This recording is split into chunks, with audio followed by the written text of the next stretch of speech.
Hey guys, Francesco here. What's going on? Welcome back to the studio. If you're here for the first time, in this channel I make videos about minimal house music production and I share my journey into getting tracks done. So if you're interested in this topic, consider subscribing to the channel. In today's video I'm going to share with you a quick tip about mixing and specifically about the difference between saturator and compressor. Not the technical difference because I'm not interested in explaining perfectly how they work, but in showing you the result that you can achieve using one and using the other, especially when it comes to controlling the peak level of one-shot sounds. So let's get into the project and see what I mean.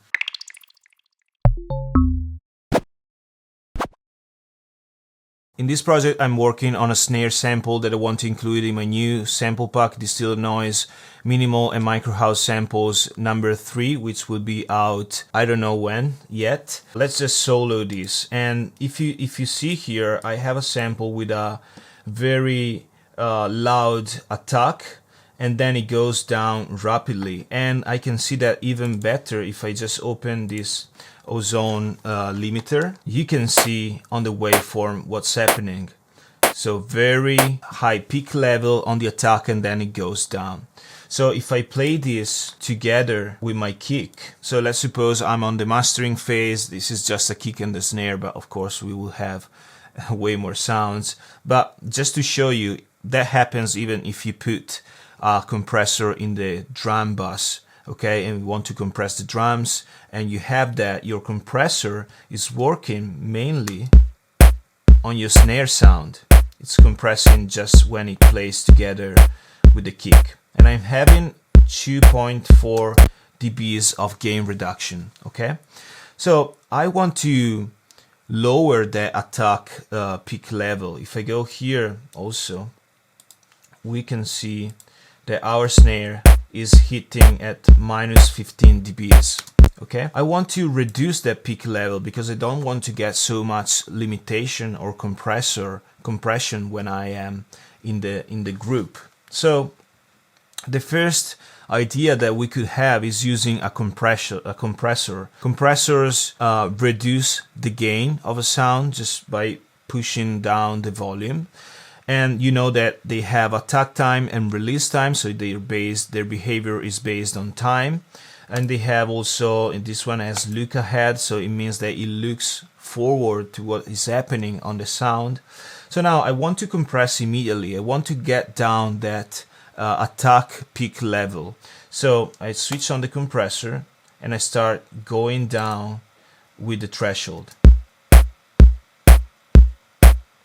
Okay, starting to have some compression. Now I am about minus 8 dBs of compression. Let's switch off the kick, we don't need that. And look what happens.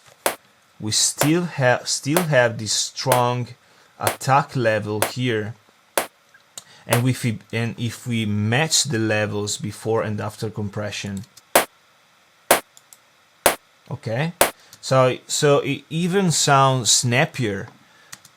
Definitely I don't want this, so it's even worse with the compressor. Okay, so I don't want that, because still if I switch on the kick I will have even more gain reduction with such a strong attack. I can increase the look ahead here and see if it's better. Yes, now it is. We have less compression, but we need to level match.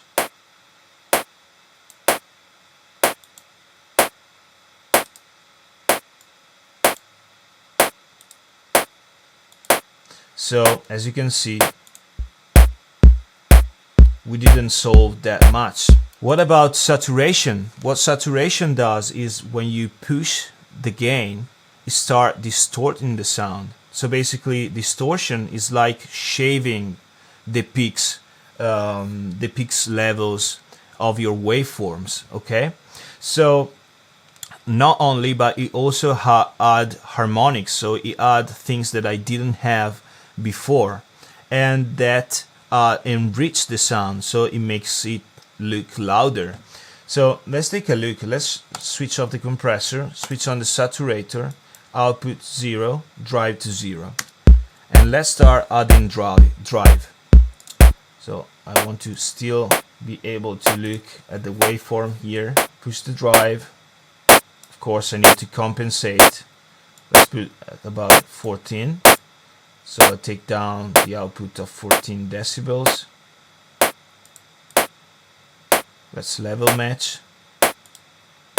Okay, we're about that. And look at that. Look at that waveform. We got rid of that annoying peak. So if we switch on the kick again, we are having less gain reduction on the limiter, almost 1 dB less. And the point is that we got rid of the annoying peak and the level is the same. So we are actually gaining loudness on that snare sound. If I go back to the level match, you can see here, without the saturator we hit at -15.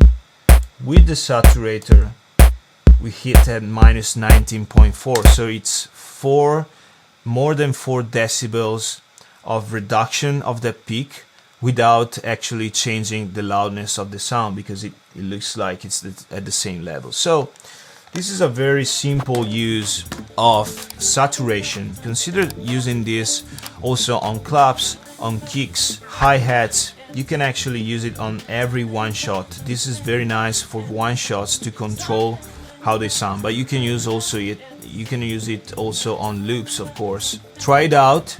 The settings are the basic ones. Analog clip, I just switched on the DC.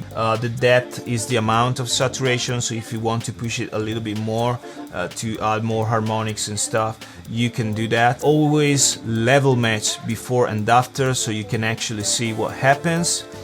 And yeah, try it out, experiment, let me know if it works for you as well. Hope you like this video, give it a like, subscribe to the channel if you didn't yet, and I'll see you in the next one. Cheers guys, bye bye.